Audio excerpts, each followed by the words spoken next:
Welcome to the Midwest Sheep and Goat Market Report on the Rural Radio Network. Clay Patton with you, of course, now for the last year. Moline Seed and Fence has been proud to sponsor the Midwest Sheep and Goat Market Report, and I thought it's time we check in with the Moline family and see how things are going. Carrie Moline joins us here this morning, and you guys carry a full lineup of sheep and goat equipment as well as feed and other products, but it sounds like a new line of sheep and goat equipment is coming to Moline Seed and Fence. Tell us more, Carrie. Essentially, our new equipment arises from needs on our own farm. When I feel like we need help in an area, I start doing research, and then we end up becoming dealers and selling that line of equipment.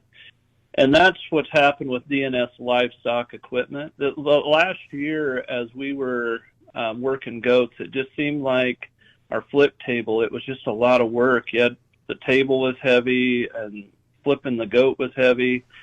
And so, and on top of that, we're having trouble getting products from that particular supplier, so we decided to move in another direction. But through that research, I called a lot of different companies, did a lot of research on different options, and eventually I settled on DNS livestock equipment. And probably the thing that sold me on the livestock equipment from DNS is one reference the owner sent me to. He told me we have this group of Amish in Iowa. They have 5 tables. They trim, I don't know if it's 60, 70,000 hooves a year. They could use any line of equipment they wanted. And full disclosure, they are a dealer for DNS, but they when they travel to trim people's hooves for them, they use whatever equipment they have, but at the end of the day, they settled on the DNS just because it was what worked best for them, trimming hooves. Well, it sounds like there's a lot of great advantages coming through this, and so they offer the tables. Do they offer the tubs alleys and equipment alleys and things like that as well? When it comes to livestock equipment, it's a pretty wide range from sheep to cattle to goats. In general, we're going to focus on the goat line of equipment, which will be tubs, alleys, flip tables, bale feeders, collapsible bale feeders, scales, pretty much some of the holes that are really missing in this part of the state. And I do want to mention one thing on the flip table. It has been tested with 500 pounds, and the guy there, he said you can flip it with one hand, even with 500 pounds. Sometimes if we had a large calf in our old table and it took 2 people to flip it, and it wasn't 500 pounds. So that's to me is a huge selling point.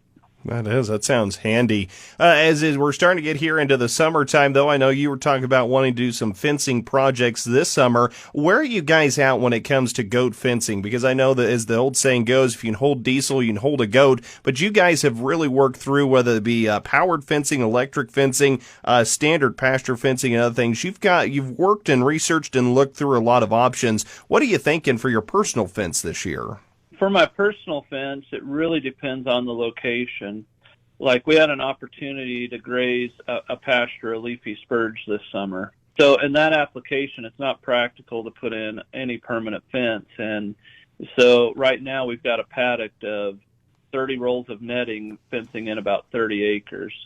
And earlier this year, you could just tell the difference in the area of what the goats did with the leafy spurge. We've had tons of feedback, tons of comments on what it's done, and on top of that, the goats stayed in. So that's the biggest plus. That's on a temporary summer type grazing. You know, if it's going to be in your own pasture and it's like we're going to have goats here for the long haul, I would either use our fixed knot fencing or an 8-wire fence with 2 hot wires. And I'll be honest, I go back and forth on which I like better, but both of them have worked for us. The biggest advantage of the field fence is if the electric fencer is not on for whatever reason, it still holds them. The other might be a little easier to put in, a little easier to maintenance. So it really depends on where you're putting it. And then we get into feedlot fencing, and right now we're getting ready to revamp our own corrals for goats. And I like to do a couple of different things.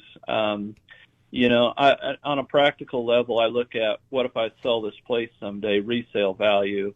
Is it going to have resale value if all I can do is hold goats? That's a limited market. So when I'm putting in cattle fence, but before I put up cattle panels, I'm wanting to run a line of fixed knot fence, which is relatively cheap. I attach it to the fence, then I attach my cattle fence, and I can hold whatever I want to hold. A lot of advantages to it, and as you talked about, the reason you know and are so well adversed at this, you run goats yourselves. How's the goat herd doing, and how did they come out of winter? How they look in the summer? Well, I'll tell you, this winter was a little bit rough on them. They made it through the winter. I mean, I'll be honest, I saw goats through winter weather are hardier than I ever knew they would be. It was expensive to feed. Everybody knows the high feed costs. And then you add on to that not being able to graze corn stalks for 2 months due to the snow and ice. So they made it through it. I was really concerned how my kidding rate would be. We've had, a good kidding rate on our adult goats. Some of our first timers, as is normal, there's a lot of singles, but our older goats, a lot of doubles and triples. So we got into kidding, I feel like, in really good shape. But once we got going in the summer, I'm not going to say they've completely fallen apart, but we've definitely had some struggles. And we're having respiratory issues go through our goats due to the changing weather that we've had in June. And so we've had to, deal with some sickness and a little bit of death loss that we haven't dealt with at this time of the year before. But we're learning through it and learning a vaccine that we need to be giving them. And so, it's a learning process. The market's backed off a little bit from where its highs of 2 years ago, but yet the market's still holding pretty well this summer. Somebody looking to get into small livestock, goats being a prime example, would you still recommend this being something for somebody to dive off into or add into their operation if they're looking to diversify? I think it's definitely a viable option. It really, I think, depends on how involved somebody wants to get. To me, still, the no-brainer to me is you've already got pasture, you've got some cows, and you add goats to your operation without having to find more land. You've reduced costs of maintaining the pasture. Diversity, whether it's crops or animals, always has benefits. So yes. If you're wanting to be a commercial guy and your goal is to run 30 head of goats commercially, call it a hobby and don't plan on making money if you count your labor, because it takes numbers. Because I've been crunching numbers all the time, and small numbers commercially do not make you money because there's just certain fixed costs that whether you have 100 goats or 400 goats, it's the same. And if you can't spread it amongst a large number, it's hard to make money if you're honest with your inputs.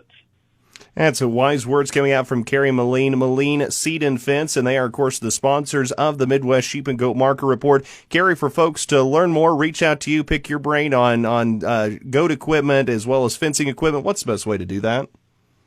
The best is just to give us a call, and this would be on Shane's phone. It's our main store phone at 308-529-0781. We're working on revamping our website, but until it's completely revamped, the phone call is still the best to get the best information.